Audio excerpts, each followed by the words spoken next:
Hello, this is Dan from Process Instruments, and today I'm going to be showing you our new remote access portal, Control InSite, which is available on our CRIUS analyzers.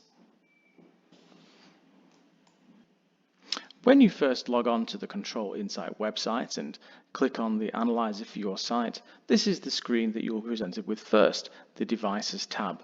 We can see the serial number of the CRIUS here on the left, and we can also see a list of devices that are installed on the analyzer itself, and we can see this unit has a number of outputs. It has PID, free chlorine, pH, conductivity, and also the remote access hardware is installed as well. By looking through the list of devices and clicking on, say for example, the pH sensor, a series of additional options can be seen. We can see the readings of pH and temperature from this particular sensor. We can see if any of these particular flags are up at the moment, and we can see calibration and sensor replacement.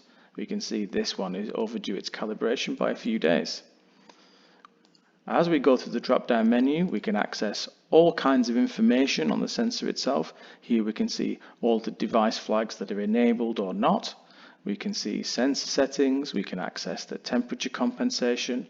Down here we can see we have alarms and thresholds, which can be added and edited with little difficulty, and also the temperature for this particular sensor. We can also see if any flags are currently active, the alarms and the thresholds themselves. We can also look at and we can edit the maintenance and sensor replacement settings. And we can also access the advanced calibration data, which is actually very helpful for solving problems in diagnostics. So we have looked at the inputs and sensors, but what about control and outputs? Well, if we scroll down to the bottom of our devices list here, we can see there is a PID controller. It has many of the same kind of options that you would see with the pH sensor. Here are the device flags, for example. But if we look down here, we can see the process variable. So this is what the PID will be looking at, essentially. If we go to edit, we can see here that we can run our PID from any of the sensors that are installed upon the system. And down here at the bottom, we can see that we have full access to the PID settings. We can see here we can alter the P, the I, and the D, and we also have a number of the extra features that are available on Pi analyzers.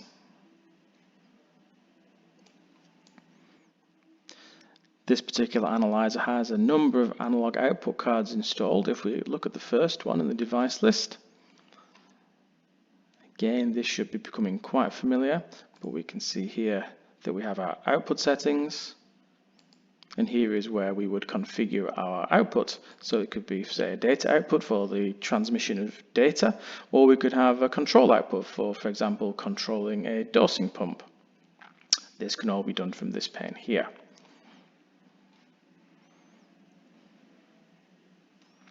The application groups section, the largest window here, allows an operator to see what they want at a glance. So we can see here we have a collection of different sensors.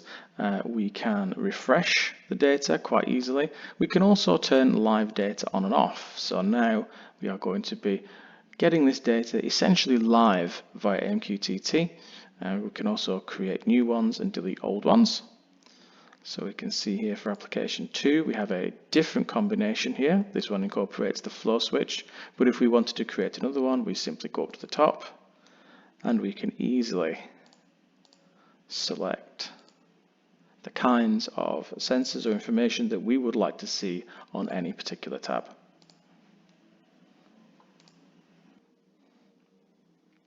When looking at our application group, we can see that our pH sensor and our conductivity sensor are switching between their temperature readings and their pH and conductivity readings. Simply by clicking like so, we can now see that the pH sensor is going to stay on the pH reading, so it will not flick the temperature and distract me. At any time with the application group tiles as well, clicking on the name of the sensor will open up the settings, just like as if we'd clicked in the Devices tab on the left. Now it's time to look at the second tab, which is Data Logs. We can see here on the left with the drop-down menu that a data log has already been set up with a variety of data being recorded, and here we can download that data with a start and end. We can export that as a CSV file. We can also update our logs, we can truncate and we can delete. And making new logs is also very simple. Simply click the plus sign. We can select the interval which we want the data to be recorded, and we can also select the data that we would like to record. Now let's look at some of that data in graph form. So we can see we have our pH sensor down here, and if I left click on that, we can automatically generate a graph of our pH data. We can change the scale.